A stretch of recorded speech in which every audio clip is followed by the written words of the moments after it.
ബ്രോഡ്വേയിലേക്ക് വന്ന് നമ്മൾ ചവിട്ടി നിർത്തുമ്പോൾ അവിടെ അലി അക്ബർ ഷാ നിൽക്കുന്നുണ്ട്. Good evening Ali Akbar Shah. ബ്രോഡ്വേയിൽ എപ്പോഴും തിരക്കാണ്, പക്ഷേ ക്രിസ്മസ് ആകുമ്പോഴേക്ക് വിപണിയിൽ ഇത്തവണ പുതിയ ഐറ്റങ്ങൾ എന്തെങ്കിലുമൊക്കെ ഇറങ്ങിയിട്ടുണ്ടോ? പ്രത്യേകിച്ചും ഈ ക്രിസ്മസിനായിട്ടുള്ള ഒരുക്കങ്ങൾ എന്ന് പറയുമ്പോൾ പുൽക്കൂടിൽ തന്നെ വെക്കുന്നതിന് വേണ്ടിയിട്ടുള്ള വ്യത്യസ്തങ്ങളായിട്ടുള്ള മേക്കുകൾ, ഈ പുൽക്കൂട്ടിലെ രൂപങ്ങളൊക്കെ പലതരത്തിൽ കൊണ്ടുവരിക, അങ്ങനെയുള്ള ഓരോ തവണയും പരീക്ഷണങ്ങളൊക്കെ നടക്കാറുണ്ട്. ഇത്തവണ ബ്രോഡ്വേയിലെ കാഴ്ചകൾ എന്തൊക്കെയാണ്? എന്താണ് വെറൈറ്റി? Sujaya, good evening. ഞാനിപ്പോൾ നിൽക്കുന്നത് ബ്രോഡ്വേയുടെ നടുക്ക് നമ്മുടെ മേത്തർ ബസാറിലാണ്. നമുക്കറിയാം സാധാരണഗതിയിൽ ഇവിടുത്തെ തിരക്ക്, പക്ഷേ ഇന്നിങ്ങോട്ട് എത്താൻ പെട്ട പാട് ചില്ലറയല്ല. ഈ പറഞ്ഞതുപോലെ പണ്ട് തിലകനും ഇപ്പോൾ നമ്മുടെ സുനിഷയും പറഞ്ഞതുപോലെ ആഘോഷം എന്തായാലും കൊച്ചിക്കാർക്ക് നമ്മുടെ ബ്രോഡ്വേ എന്ന് തന്നെയാണ്. ഇവിടെ കാണാം മൊത്തം വർണ്ണാഭമായി കഴിഞ്ഞു. ഇവിടെ ഒക്കെ ലൈറ്റുകളുടെ ആഘോഷം തുടങ്ങിക്കഴിഞ്ഞു. ഈ ഭാഗത്ത് കാല് ചവിട്ടാൻ ഒരു കുറച്ച് സ്ഥലം കണ്ടെത്താൻ ഞങ്ങൾ കുറച്ചു നേരം പാടുപെട്ടു. അമ്മ അതിന് ശ്വാസം മുട്ടിയാണ് ഇവിടെ കെട്ടിയത്. എങ്ങനെയുണ്ട് ആഘോഷം ഇത്തവണ? ഉഷാറാണ്. ഇത്തവണ കച്ചവടമൊക്കെ എങ്ങനെയുണ്ട്? അടിപൊളിയാണ്. എന്തൊക്കെയാണ് ഇത്തവണത്തെ ക്രിസ്മസിന്റെ വെറൈറ്റീസ്? ഈ ഐറ്റംസ് ഒക്കെ പുതിയ ഐറ്റംസ്, ഇമ്പോർട്ടൻ്റ് ഐറ്റംസ് ആണ്.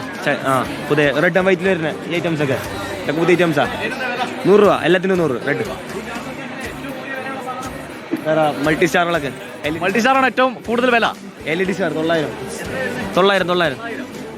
എങ്ങനെയുണ്ട് ഇപ്രാവശ്യം ആഘോഷം? സൂപ്പറാണ്. കളറാക്കും ഇപ്രാവശ്യം ക്രിസ്മസ്. എങ്ങനെയുണ്ട് തിരക്ക് ഇവിടെ? ഭയങ്കര തിരക്കല്ലേ? ഞങ്ങൾ രണ്ടുപേരും കുടുങ്ങിപ്പോയി കേട്ടോ. ഞങ്ങളൊക്കെ കുടുങ്ങിയവരാണ്. ഭയങ്കര തിരക്കാണ് ഇവിടേക്ക്. ഇവിടെ കാണാം മൊത്തത്തിൽ ഇവിടെ ആഘോഷത്തിന്റെ ഒരു മൂഡിലേക്ക് കടന്നു കഴിഞ്ഞു. വലിയൊരു ആൾക്കൂട്ടം എല്ലാ കടകളിലും ഉണ്ട്. എങ്ങനെയുണ്ട് ചേട്ടാ, പർച്ചേസ് ഒക്കെ കഴിഞ്ഞു? സൂപ്പറാണ്, അടിപൊളിയായിട്ട് എങ്ങനെയുണ്ട് തിരക്ക് ഇത്തവണ? തിരക്ക് അടിപൊളിയാണ്, കൂടുതലാണ്, സാധാരണക്കാലം കൂടുതലാണ് ഇപ്രാവശ്യം. പുൽക്കൂടും പരിപാടിയൊക്കെ സെറ്റ് ചെയ്ത് കഴിഞ്ഞു. എല്ലാം കഴിഞ്ഞു. അപ്പൊ ഇനിയിപ്പോ അവസാനവട്ട ഓട്ടങ്ങളായിരിക്കും ക്രിസ്മസിന്റെ ആഘോഷങ്ങൾക്ക് വേണ്ടി. ഇവിടെ കാണാം, പുറത്തേക്ക് ഇറങ്ങി കഴിഞ്ഞാൽ സുജയ കണ്ടു നിൽക്കാൻ കഴിയാത്ത തിരക്കാണ്. കാരണം ഇവിടേക്ക് വയലറ്റ് നിറത്തിലെ സ്റ്റാർ വേണോന്നൊക്കെ പറയുന്നുണ്ടായിരുന്നു. വയലറ്റ് സ്റ്റാർ ഉണ്ടോ അവിടെ? നമുക്ക് വയലറ്റെന്നോ മഞ്ഞാന്നോ പച്ചാന്നൊന്നും ഇല്ല സുജയ. എന്ത് നിറം വേണം പോരെ ബ്രോഡ്വേയിലേക്ക്? അതാണ് ഇവിടുത്തെ അവസ്ഥ. ഈ ആൾക്കൂട്ടം താണ്ടി ഓരോ കടകളിലെയും കാഴ്ചകൾ കാണിക്കണമെന്നുണ്ട്. പക്ഷെ തിരക്ക് എങ്ങനെയുണ്ട്? തിരക്ക് ഇതാണ് അവസ്ഥ. ഇവിടെ ആകെ നല്ല റഷാണ് ഇത്തവണ. കുറച്ച് ആൾക്കൂട്ടം കൂടുതലാണ്. സാധാരണഗതിയിൽ കഴിഞ്ഞ ക്രിസ്മസിലൊക്കെ വന്ന് ആവശ്യം നോക്കിയാൽ ഇത്തവണ നല്ല ക്രൗഡാണ്, നിയന്ത്രിക്കാൻ കഴിയാത്ത. തിരക്കിനിടയിൽ നഷ്ടപ്പെട്ടു പോകാതിരിക്കാനാണെന്ന് തോന്നുന്നു. അതെ, സമാനമായ രീതിയിൽ തന്നെയാണ് നമ്മൾ ക്യാമറയൊക്കെ പൊക്കി പിടിച്ചുകൊണ്ടുള്ള വിധത്തിൽ ഇവിടെ വരെ എത്തിയത്. എങ്ങനെയുണ്ട് ആൾക്കൂട്ടം ചേട്ടാ? നല്ല രീതിയിലുള്ള ക്രൗഡ് ഉണ്ട്. കുട്ടികളൊക്കെ കൊണ്ടുവരുന്നതിന് ബുദ്ധിമുട്ടാണ്? ഇതൊന്നൊരു ബുദ്ധിമുട്ടല്ല അല്ലേ? എന്തായാലും കുഞ്ഞു കുട്ടികളെ കൊണ്ട് കുടുംബങ്ങളുണ്ട്. ആ നിലയിൽ വലിയൊരു ആൾക്കൂട്ടം ബ്രോഡ്വേയിലുണ്ട്. ഇനിയിപ്പോൾ കുറച്ച് കഴിയുമ്പോഴേക്കും ഒന്ന് ഇരുട്ട് വീഴുമ്പോഴേക്കും ഇവിടുത്തെ കാഴ്ചകൾ കുറച്ചുകൂടി കളറാവും. ലൈറ്റുകളൊക്കെ ഒന്നുകൂടി അങ്ങ് തെളിയും.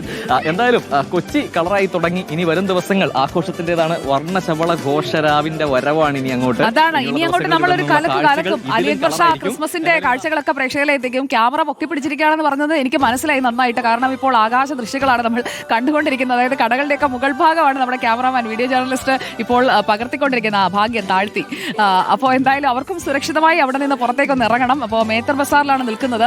അതിനകത്ത് ഇപ്പോൾ സാന്റയുടെ ഒക്കെ പലതരത്തിലുള്ള വെറൈറ്റി ഇറങ്ങിയിട്ടുണ്ട്. ഞാൻ പോയായിരുന്നു കേട്ടോ, പിള്ളേർക്ക് വാങ്ങിക്കണമായിരുന്നു. അപ്പോൾ അങ്ങനെ പോയി, ഇവിടെ തന്നെ പോയി. അപ്പോൾ പോയി കഴിയുമ്പോൾ ഭയങ്കര തിരക്കായിരുന്നു. ആ തിരക്കെന്ന് പറഞ്ഞു കഴിഞ്ഞാൽ നമ്മൾ ചെന്ന് പലതരത്തിലുള്ള ബെൽസ് ഒക്കെ ഉണ്ടല്ലോ, അപ്പോൾ അതൊക്കെയാണ് ഈ ഒരു ഡെക്കറേഷന്റെ ഭാഗമായിട്ട് എല്ലാവരും കൂടുതലായിട്ട് വാങ്ങിക്കുക. അങ്ങനെയുള്ള വെറൈറ്റി സാധനങ്ങളൊക്കെ ഉണ്ട്.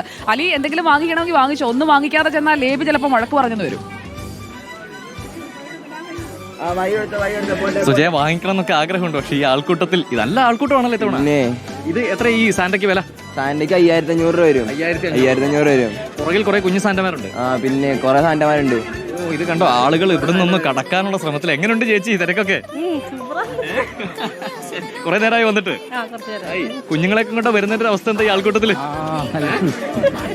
എന്തായാലും ആഘോഷത്തിന് കുറവൊന്നുമില്ല, കുഞ്ഞുങ്ങൾക്കും കുറവൊന്നുമില്ല. കുഞ്ഞു മക്കളെയും കൊണ്ട് കുടുംബങ്ങൾ ഒരുപാട് പേര് ഇങ്ങനെ ഈ ആൾക്കൂട്ടത്തിൽ. അവരുടെയൊക്കെ മുഖത്തെ ആ സന്തോഷം കണ്ടില്ലേ അലി? അതാണ് ക്രിസ്മസ് എന്ന് പറഞ്ഞു കഴിഞ്ഞാൽ എല്ലാവർക്കും കൂടിച്ചേരലിന്റെ, ഓരോന്ന് ഒരുക്കുന്നതിന്റെ അങ്ങനെ ഒരു സന്തോഷമാണ്. ഓണം, ക്രിസ്മസ്, റംസാൻ എന്തായാലും ആഘോഷം മലയാളികൾ അത് കിടിലനാക്കും. അപ്പൊ താങ്ക് യു അലി. കൂടുതൽ കാഴ്ചകൾ അവിടെ നിന്ന് ശേഖരിച്ചോളൂ. പിന്നെ അവിടെ നിന്ന് എങ്ങനെയെങ്കിലും ഒക്കെ ഒന്ന് ഇറങ്ങിക്കോളൂ. കാരണം ഇനി അങ്ങോട്ട് കുറച്ചുകൂടെ കഴിഞ്ഞാൽ ഇറങ്ങാൻ പറ്റില്ല. അവിടെ തന്നെ നടുക്ക് പെട്ടുപോകും. അത്രയധികം തിരക്കിലേക്ക് ആകും. അനുഭവസ്ഥയാണ് സംസാരിക്കുന്നത്. അലിക്ക് മനസ്സിലായി കാണുമല്ലോ. അപ്പോൾ അലി അക്ബർ ഷായാണ് ബ്രോഡ്വേയിലെ കാഴ്ചകൾ പ്രേക്ഷകരിലേക്ക് എത്തിച്ചത്. എല്ലായിടങ്ങളിലും ക്രിസ്മസിന്റെ ഒരുക്കങ്ങളായി കഴിഞ്ഞിരിക്കുകയാണ്.